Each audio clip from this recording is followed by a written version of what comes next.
అందరికీ నమస్కారం. నిన్నటి రోజు మతోన్మాదులు మదం ఎక్కి ఏదైతే జమ్మూ కాశ్మీర్లోని పహల్గామంలో యాత్రికులైనటువంటి అమాయకపు భారతీయులని వాళ్ళ పైన కాల్పులు జరిపి కనీసం 28 మంది దాకా మరణించడం జరిగింది.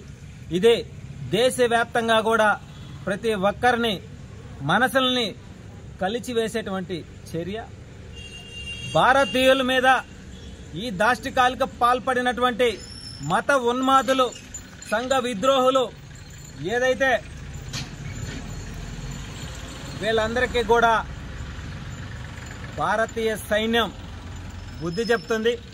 అదేవిధంగా మా అధినేత జనసేనాని పవన్ కళ్యాణ్ గారు ఈ విషయం తెలిసిన వెంటనే కన్నీరు మున్నీరై మనస్తాపానికి గురై ఆయన దేశవ్యాప్తంగా కూడా ప్రతి ఒక్కరూ ఈ యొక్క భారతీయులైనటువంటి పౌరులు ప్రాణాలు కోల్పోయిన వారికి 3 రోజుల పాటు సంతాప సభలు తెలియజేసే విధంగా వాళ్ళ కుటుంబాలకు మనోధైర్యాన్ని ఇచ్చే విధంగా ఈరోజు మొదటి రోజుగా సర్వేపల్లి నియోజకవర్గ జనసేన పార్టీ ఆధ్వర్యంలో ఈ యొక్క క్యాండిల్ని వెలిగించి వాళ్ళకి సంతాపం తెలియజేయడం జరిగింది. ఈ సంఘ విద్రోహ శక్తుల్ని అణచివేసే విధంగా ప్రభుత్వం కూడా చర్యలు తీసుకుంటుంది. అదేవిధంగా ఈ యొక్క సంఘ విద్రోహ శక్తులైనటువంటి ఈ ఉగ్రవాదుల్ని ప్రోత్సహించిన వారిపైన ఉక్కుపాదం మోపాలా.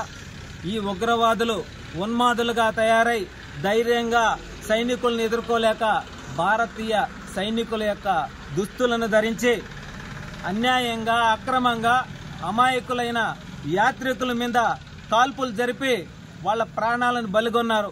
ఈరోజు నిజంగా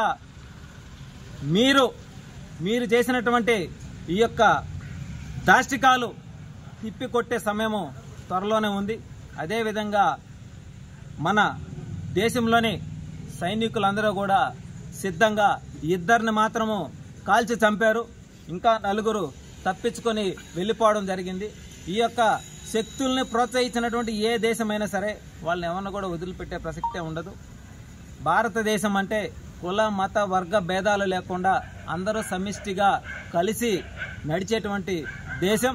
ఇటువంటి దేశంలో అనేక విధాలుగా ఈ యొక్క విద్రోహ శక్తులు దాడులు చేస్తూ ఉంటే చూస్తూ ఊరుకోం. మేమంతా కూడా ఒకే మాట మీద కలిసి కట్టుగా ఎంతటి దాన్నైనా సరే ఎదుర్కొని నిలబడి ఎక్కడా కూడా ఇటువంటి అవాంఛనీయ సంఘటనలు జరగకుండా చూసుకుంటాం. అదేవిధంగా ఈరోజు నిజంగా ప్రతి ఒక్కరూ కూడా కళ్ళల్లో నీళ్లు తిరిగేటువంటి